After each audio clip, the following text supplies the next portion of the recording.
Gaza is obviously because Israel is trying as an operational objective to stop Hamas and other jihadist groups from firing rockets into Israel.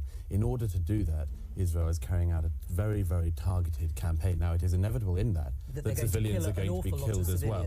And one of the reasons why that is happening, excuse me, if I just finish, one of the reasons why it's targeted, because they are trying to get the launch pads for that the rockets are coming from. Now, one of the reasons why there is a problem from this, of course, is that Hamas has, and incidentally CNN has the tape of this, among others, has been encouraging the people of Gaza to, quote, protect the houses of Hamas commanders, to actually congregate around areas which the Israelis have dropped leaflets and texted civilians to say this area is going to be hit. Hamas has actually tried to maximize the casualties. So that's the first point.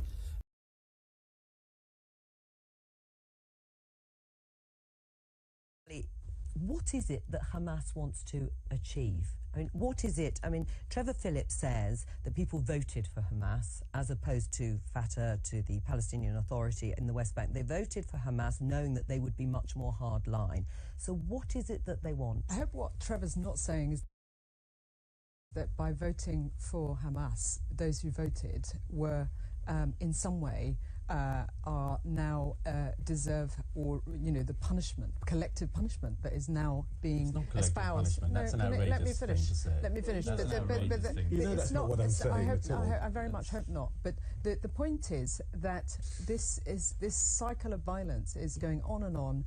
The fact is that the Palestinians have lived under occupation, and Gaza under occupation. They have their own state. That's nonsense. Is a state, and it is run by Hamas, and they had one election, which, as Trevor said, the people voted for Hamas. Hamas then killed the opposition, and they've never had an election since. But they could have a state. If they wanted a state, they could have a state. Let Rushanara finish her point. You're saying that they are living under occupation. There seems to be a bit of amnesia here about the history of what's happening in that region, and the fact that Palestinians don't have a state. They have, lived under occupation. They've lived under attack, and what we need is rapidly, in order to secure peace, which is rapidly eluding this region. We need the international community. We need leaders in America and European Union to work together to resume negotiations and to, first of all, bring an end to this conflict. Well, and the end of the conflict will be fastest brought about by Hamas being thrown out of the West Bank by the Palestinians of the West Bank,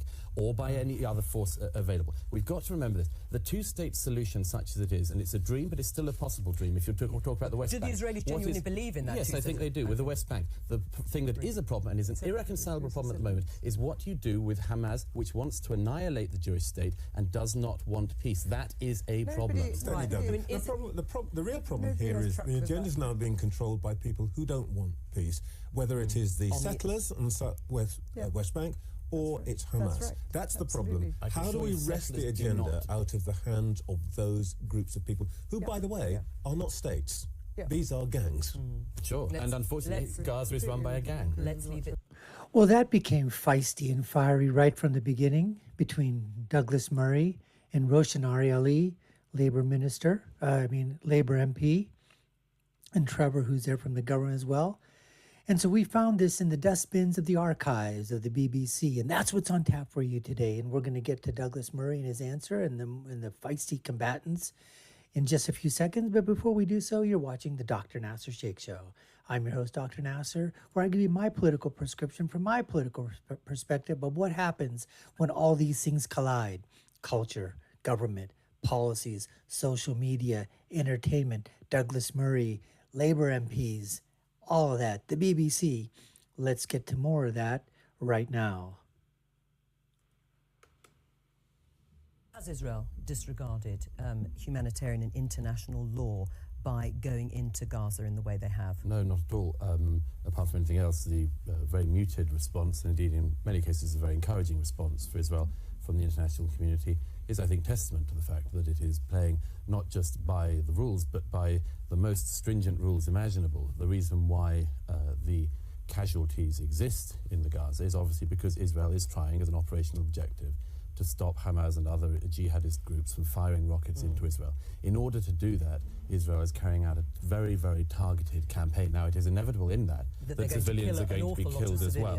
And one of the reasons why that is happening, excuse me if I just finish, one of the reasons why it's targeted, because they are trying to get the launch pads for the rockets are coming from. Now, one of the reasons why there is a problem from this, of course, is that Hamas has, and incidentally CNN has the tape of this, among others, has been encouraging the people of Gaza to, quote, protect the houses of Hamas commanders, to actually congregate around areas which the Israelis have dropped leaflets and texted civilians to say this area is going to be hit. Hamas has actually tried to maximize the casualties. So that's the first point.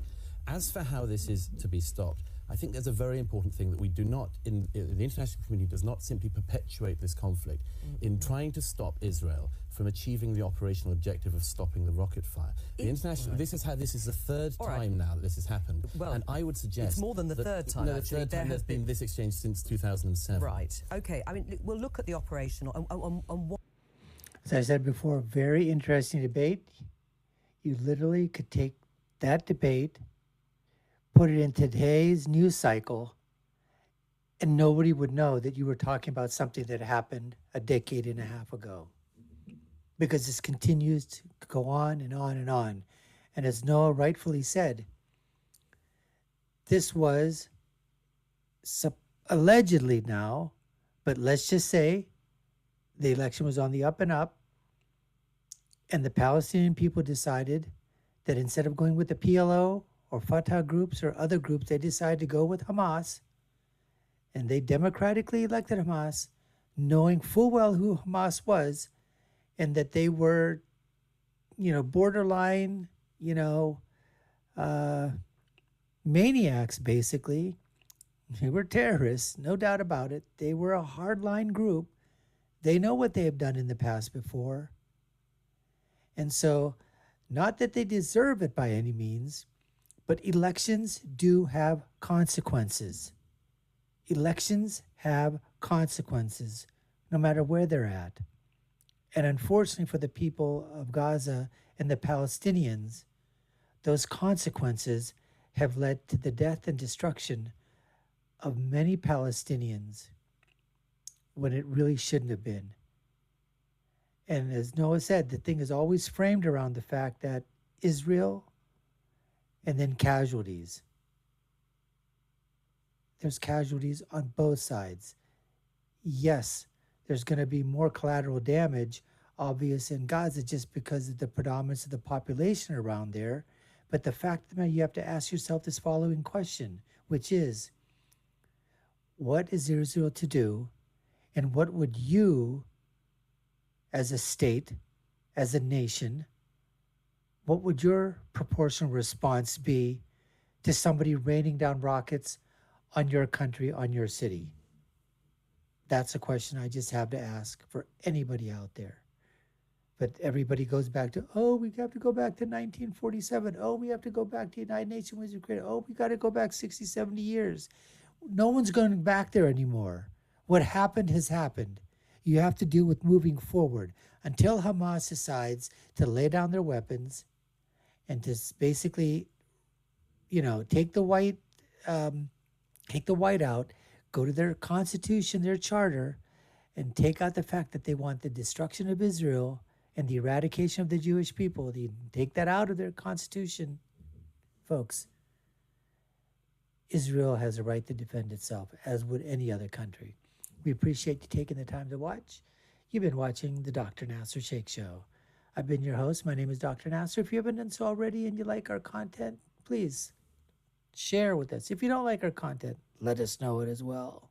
I love to read those negative comments to see what people are saying out there.